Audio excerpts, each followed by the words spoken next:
로마서 10장 9절부터 15절 한 목소리로 봉독하시겠습니다.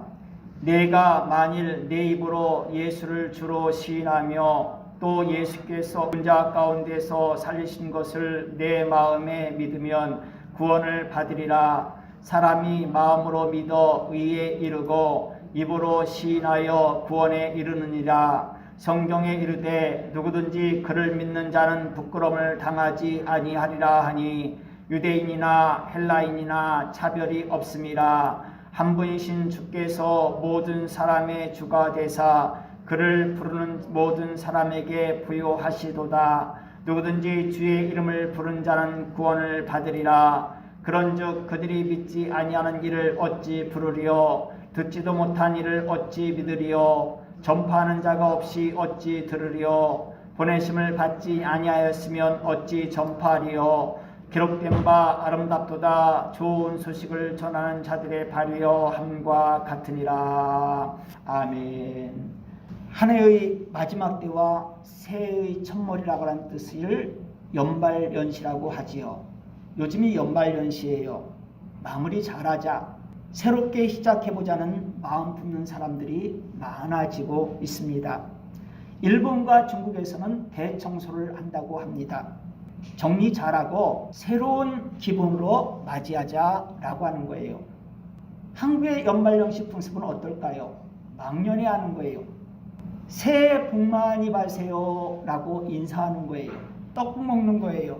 막년에 잊어버리자는 거죠. 빨리 잊어버리자고 하는 거예요. 새해 복 많이 받으세요 라고 하는 새해 인사와 떡국 먹는 그 풍습, 이제까지보다도 더 많은 복을 받으시기 바랍니다.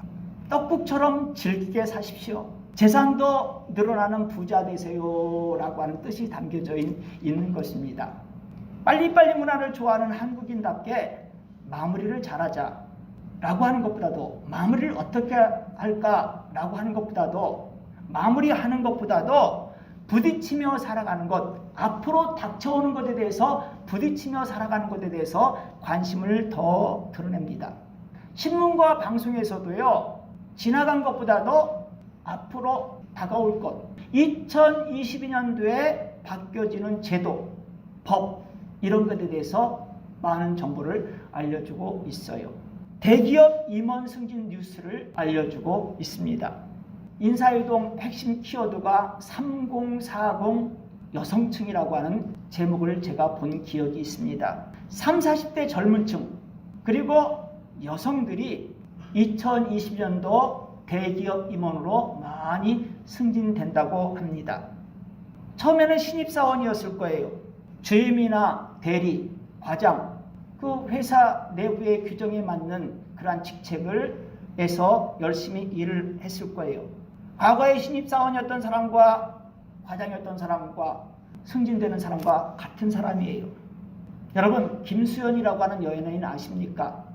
텔레비전 드라마나 영화 같은 곳에는 잘 나오진 않지만 광고 수입이 남자 연예인으로서는 엄청나다고 합니다. 남자 연예인으로서는 아마 1위인 것 같아요.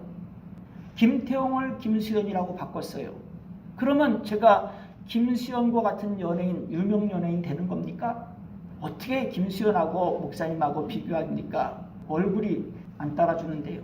큰맘 먹고 얼굴을 김수현과 똑같은 모습으로 성형수술을 했다고 하십시다. 그러면 제가 유명 연예인 김수현으로 인정받는가 하는 겁니다. 이름을 바꿔도 얼굴을 성형수술해도 김태웅이라고 하는 고유 유전자는 남겨져 있는 거예요. 김수현이라고 하는 유전자가 제 속에 갖춰질 수 없는 거예요. 성도는 예수를 믿는 사람이죠. 성도의 유전자는 예수를 믿는 겁니다. 항상 예수를 믿는 사람이 성도입니다.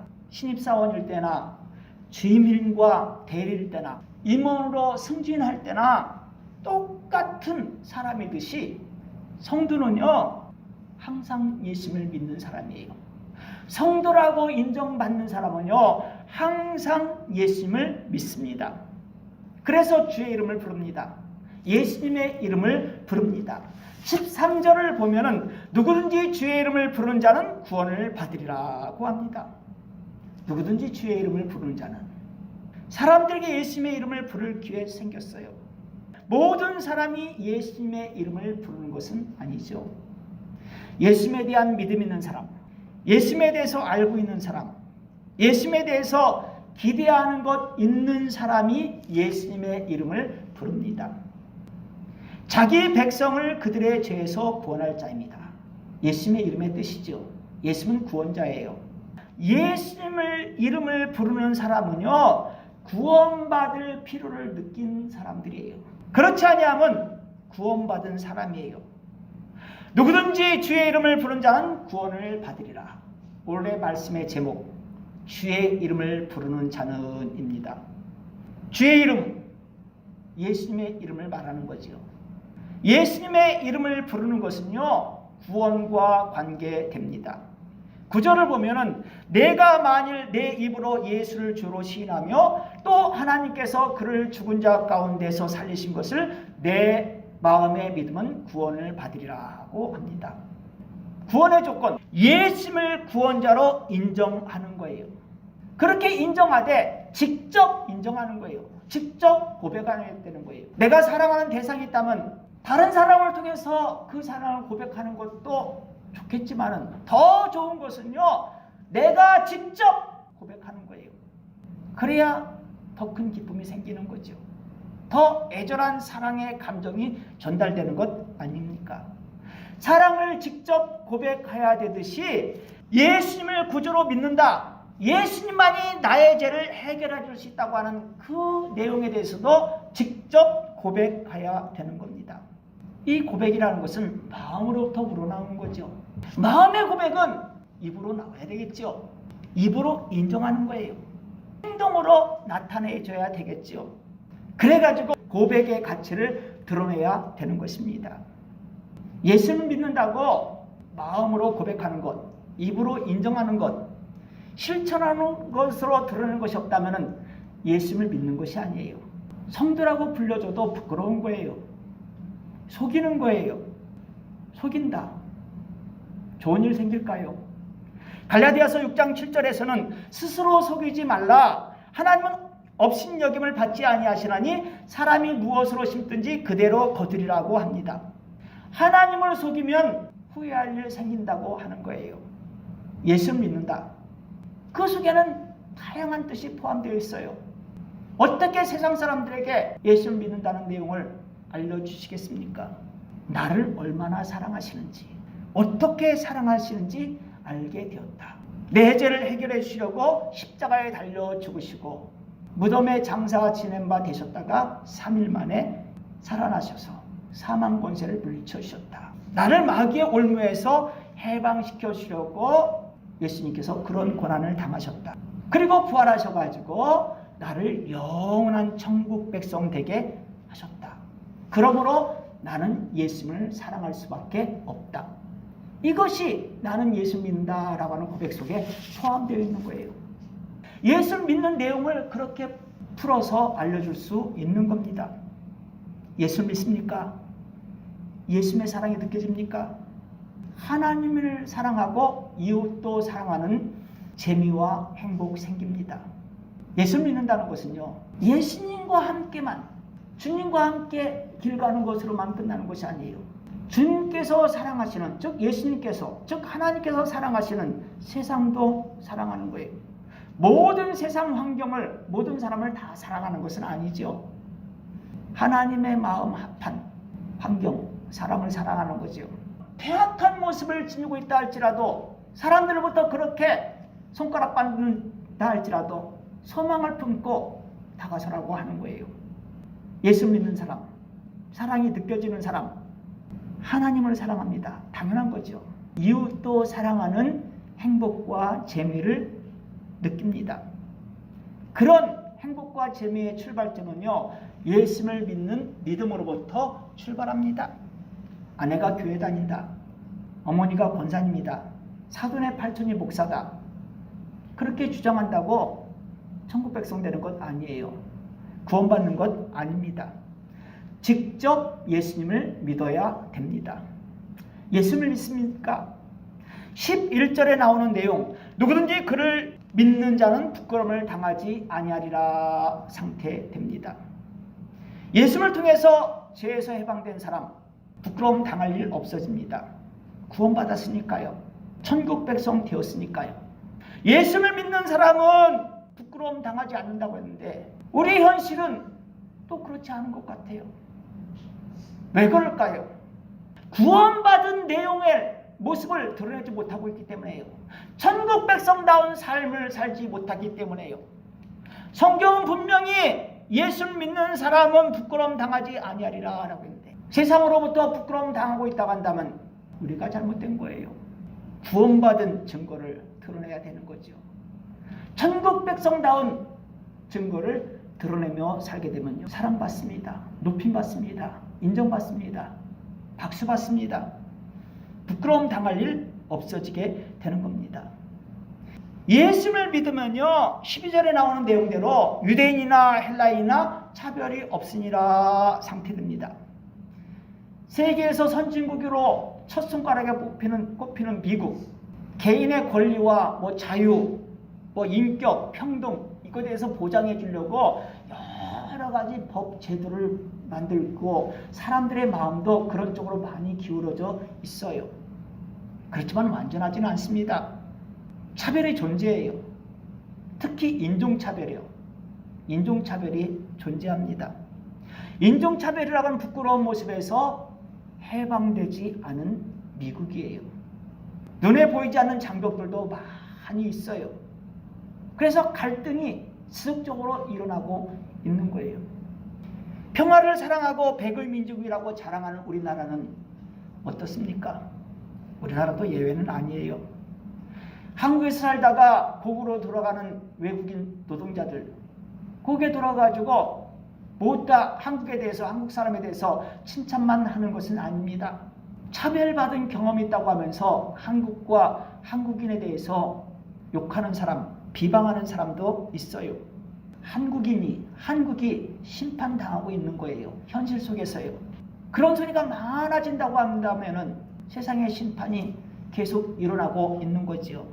남에게 대접을 받고자 하는 대로 너희도 남을 대접하라.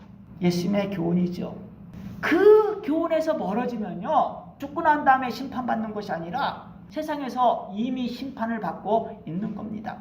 대접을 받고 싶으면 먼저 대접하라는 자가 돼야 되겠지요. 내 가족처럼은 아니지만 그와 비슷한 관계로 사랑하는 마음이 있어야 되는 것 아니겠습니까? 우리 이웃에 대한 자세도 그러는 거죠. 내 가족처럼 아니지만 이라고 하는 단서를 붙인 이유가 뭡니까? 하나님을 사랑하듯이 이웃을 사랑하라고 했는데 우리의 부족함 때문에 또 저의 무능력 때문에 그렇게 표현할 수밖에 없습니다. 사랑하면 대접을 받습니다. 남에게 대접을 받기 위해서는 먼저 대접할 줄 아는 자들 되어져야 되는 겁니다. 한국 사회 점점점 문제화되고 있는 것이 외국인 차별입니다. 유대인이나 헬라인이나 차별이 없습니다. 세계에서 첫째 손가락에 꼽히는 선진국 미국도 차별 문제, 특히 인종차별 문제 해결하지 못하고 있습니다. 백의민족이라고 자랑하는 한국도, 평화를 사랑한다는 한국도 이 문제 해결하지 못하고 있습니다. 세상의 그 어떤 나라, 그 어떤 사람들도 완성시킬 수 없습니다. 욕심이 있잖아요. 자기 사랑의 의지가 있잖아요. 그런데 12절 말씀 나머지 내용을 보면은 한 분이신 주께서 모든 사람에게 부유하시도다 라고 합니다. 주님은 차별하지 않으신다고 하는 거예요. 구원받은 사람을 차별하지 않으신다는 거예요. 영원한 천국에서 영생 복락 누리게 해 주신다고 하는 겁니다. 하나님의 자녀로 인정해 주신다고 하는 거예요. 부유하시기 때문에, 부족한 것이 없으기 때문에 차별하지 않으십니다. 우리가 올 한 해를 살아오면서 죄를 부응하게 하옵소서 얼마나 마음의 소원을 품고 있습니까? 차별하지 아니하시는 주님, 죄를 부응하게 하옵소서라고 소원 품고 간구하는 우리들에 대해서 지쳐 쓰러지지 않게 하십니다. 진정으로 예수 믿는 상태, 성도된 상태로서 죄를 부응하게 하옵소서라고 고백하고 있답니다만, 주의 이름을 부르는 상태에서 가장 좋았던 때, 부유한 믿음과 생활의 때, 그때로 회복시켜 주십니다. 코로나가 오미크론 변이까지 진행되어 왔다 할지라도 계속 이루어지는 것이 아니라 멈출 때가 있는 거예요. 세상 역사도 멈출 때가 있는데 코로나의 변이가 계속되겠습니까? 그러므로 우리는 하나님의 회복을 기대해야 되는 겁니다. 죄를 부응하게 하여 주시옵소서라고 하는 것이 하나님의 회복입니다. 회복을 소원하는 거예요.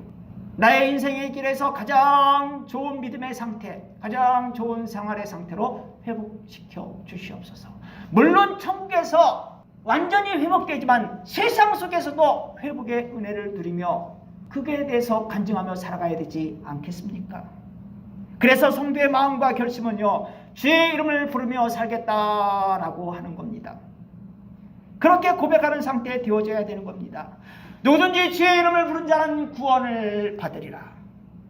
성도가 구원받은 증거, 천국 백성 된 증거 첫 번째는 예수님을 구원자로 계속 고백하고 믿는 겁니다. 예수님을 높이며 찬송하는 거예요. 기도와 말씀을 통해서 예수를 만나고 예수님을 닮아가려고 하는 마음과 결심 드러내는 겁니다. 주의 이름을 부르며 살겠다. 마음의 결심 생겼습니까? 복음 전파하며 살겠다는 마음의 결심도 드러내야 됩니다. 14절과 15절을 보면 그런즉 그들이 믿지 아니하는 일을 어찌 부르리요? 듣지도 못한 일을 어찌 믿으리요? 전파하는 자가 없이 어찌 들으리요? 보내심을 받지 아니하였으면 어찌 전파하리요? 기록된 바 아름답도다 좋은 소식을 전하는 자들의 발휘함과 같으니라고 알려주고 있어요. 이 14절과 15절 내용은 어떻게 실천합니까? 좋은 소식, 복음을 전파하는 발이 돼야 되는 거예요. 내 발이, 내 몸이 그런 상태로 움직여져야 되는 거예요. 가만히 있는 상태 되어서는 안 되는 거죠. 오늘 본문에 나오진 않았지만 내 발이 좋은 소식, 복음을 전하기 위해서는 먼저 듣는 자가 돼야 돼요. 예배를 사모하는 자가 돼야 돼요. 사랑하는 자가 돼야 돼요. 실천하는 여러분들처럼 되어져야 되는 것입니다. 좋은 소식, 복음을 전하는 발로 변화되어 있습니까?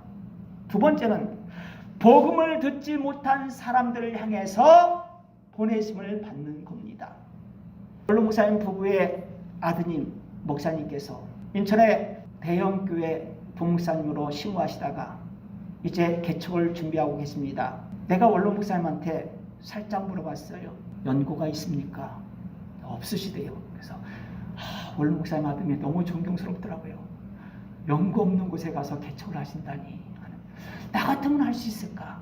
어디든지 가오리다 라고 찬양했지만은 지금 개척을 하면 저는 세종시에서 못할 것 같아요. 원로 목사님 자제분 목사님은 왜 그런 선택을 하셨을까요? 복음 듣지 못한 사람들 향해서 어딘지 가오리다. 제가 30년 전에 먹었던 마음, 진주 같은 고백이 그분을 움직인 거예요. 주님 앞에서의 약속으로 작용된 거예요. 기도해 주시기 바랍니다. 12월 말경에 설립 예배 드린다고 합니다.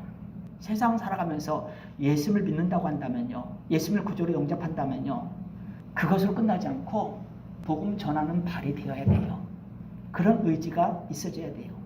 그리고 나아가야 되는 거예요. 복음 듣지 못한 사람들 향해서 나아가야 되는 거예요. 30년 전에만 김태홍처럼 악을 올짝 빈들에도 어디든지 가오리다 라고 할 것이 아니라 30년이 지난 지금도 그런 상태가 되는데 저같이 무너지지 말고 힘을 내시기 바랍니다. 저도 힘을 내겠습니다. 그리고 복음을 들려주는 거죠. 아무리 복음 전하려고 하는 발의를 갖췄다 할지라도, 또 사람들이 나아갈 때 할지라도 입을 닫고 있으면, 마음을 닫고 있으면, 생각을 닫고 있으면 되겠습니까? 들려줘야지요. 예수님이라고 하는 좋은 복음을 들려줘야 되겠죠. 예수님의 이름을 부르는 사람들을 많아지게 해야 되는 겁니다. 성도는 천하보다 귀한 존재입니다. 여러분들은 천하보다 귀한 존재입니다. 왜 그렇습니까? 예수를 믿기 때문에 영원한 생명 누리는 복받은 존재 되어 있는 거예요. 그에 대해서 기뻐하시기 바랍니다. 그에 대해서 크게 만족하시길 바랍니다.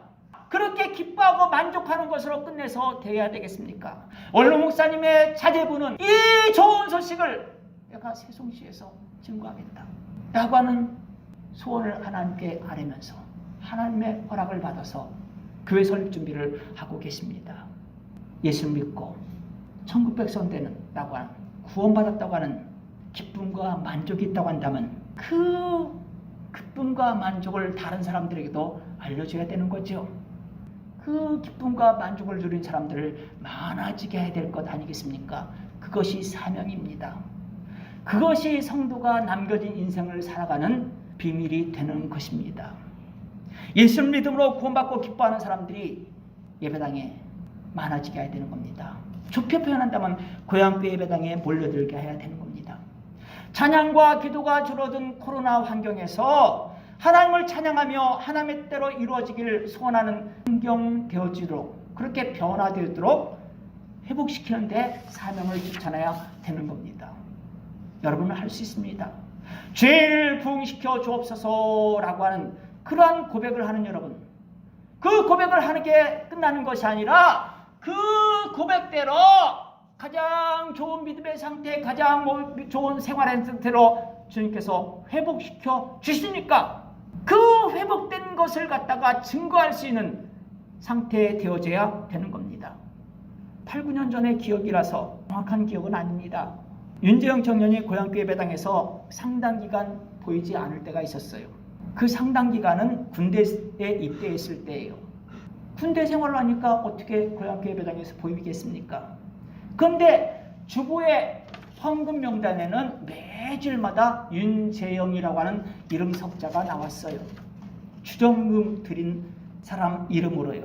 아들이 주의 이름을 부르면서 군대 생활을 할 수 있게 해달라고 기도하는 여기 어머니요. 그렇게 기도하면서 매주일마다 주정금을 준비해가지고 드리기 전에 아들을 위해서 기도하고 하나님 앞에 간구하고 주정금을 드렸어요. 제대 날짜를 손꼽아 기다리면서 감사 헌금 드릴 때도 많이 있었어요. 요즘 매주일마다 감사 헌금을 드리는 성도님이 계세요. 권사임직을 앞둔 김미경 피태 권사님이 매주일마다 감사 헌금을 드리더구만요. 원로 목사님도 매주일 예배당에 참석하실 때마다 감사 헌금을 드리시더구만요. 김미애 권사님께서 아들이 예수님의 이름을 부르면서 믿음 생활을 할 수 있게 해달라고 기도하는 마음으로 주정금을 드리고 감사헌금 드릴 때 많았어요. 그런 윤재영 청년의 어머니 탄탄대로의 인생길이었을까요? 윤재영 청년을 통해서 항상 기쁨만 있었을까요? 고양시에 살고 있습니다. 고양시에서 마곡동 교회까지 오려고 한다면 시간과 비용, 체력이 많이 소모됩니다. 또 목사가 재미있게 설교하는 것도 아닙니다.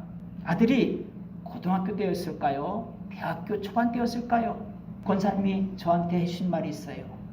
청년 되기 전까지는 나와 함께 믿음 생활해야 된다 하면서 아들을 꼭 붙잡았대요. 이 아들이 좀 갈등한 거예요. 우리 집 주위에도 많은 예배당이 있는데 또 친구들이 다 고양시에 있는데 고향교회 나와도 나를 감싸주고 그렇게 사랑해주는 사람도 그렇게 많지 않은 것 같은데 나 외로운데 하는 마음이 있었던 것 같습니다. 근데 야 아들아, 너가 나이가 조금 들면 네가 선택해서 교회를 옮겨서 예배 드릴 수 있겠지만 학생 때이니까 힘들더라도 나와 함께 믿음 생활하자. 이 엄마의 소원이다 라고 했다는 거예요. 그렇게 다독거려야 했던 때가 있던 어머니였어요. 그 아들이 군대를 전역하고 사회생활을 하면서 30을 목전에 둔 상태가 되었는데 여전히 고향교회 예배당에서 보이고 있어요. 방송 촬영을 하고 있어요. 고향교회 역사를 차곡차곡 쌓아가는 영상 장교를 남기는 사명자로 활동하고 있어요. 헌신자 되어 있어요.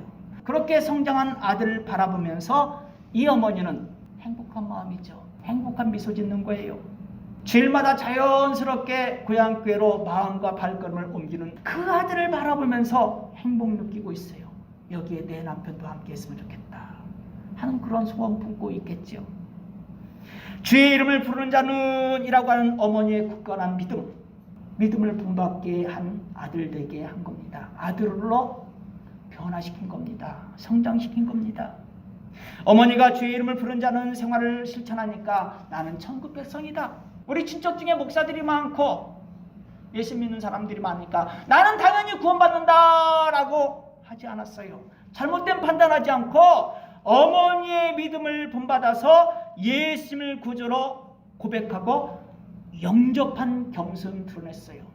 그러한 역할을 한 데서 어머니가 씨앗이 되었어요. 어머니의 하나님 앞에서의 겸손이 아들의 하나님의 앞에 겸손으로 이어졌어요. 여러분, 하나님 앞에 겸손하면 반드시 사랑받습니다. 하나님의 사랑 받습니다. 복 받습니다. 목사가 여러분 앞에서 증거할 수 있는 하나님 말씀에 근거해서 하나님 약속에 근거해서 증거할 내용은 이거예요. 하나님 앞에서 겸손하면 반드시 하나님의 사랑 받습니다. 하나님의 복 받습니다. 하나님 앞에 겸손한다는 것이 무엇입니까? 하나님 앞에서 예배를 드리는 거예요. 하나님은 나의 고향이라고 하는 믿음을 실천하는 거예요. 하나님 앞에서 감사와 화목을 실천하면서 점점 성화되어지고 마침내 하나님 나라에 들어갈 때 영화롭게 되어지는 것을 체험하는 것입니다. 여러분에겐 그러한 은혜가 있고 은총이 있고 기쁨이 있고 약속이 있습니다. 그래서 나는 윤재영 청년의 어머니가 요즘 많이 부럽습니다. 윤재영 청년이 더더욱 과거보다도 더더욱 사랑스럽습니다. 그 부러워하는 마음, 그 마음과 함께 오늘도 안타까워하는 마음 있어요. 예배당에서 보이지 않는 나의 딸이 있잖아요. 목회생활 30년이 이어지고 난 다음에 아파요. 제 딸이 세상에 나가서 잘못된 일을 한다는 것이 아니에요. 다른 인생이고 세상에서 박수받는 인생이에요. 근데 믿음 생활에서는 지금 방학 중이에요. 포기해야 됩니까? 끝났다 해야 됩니까?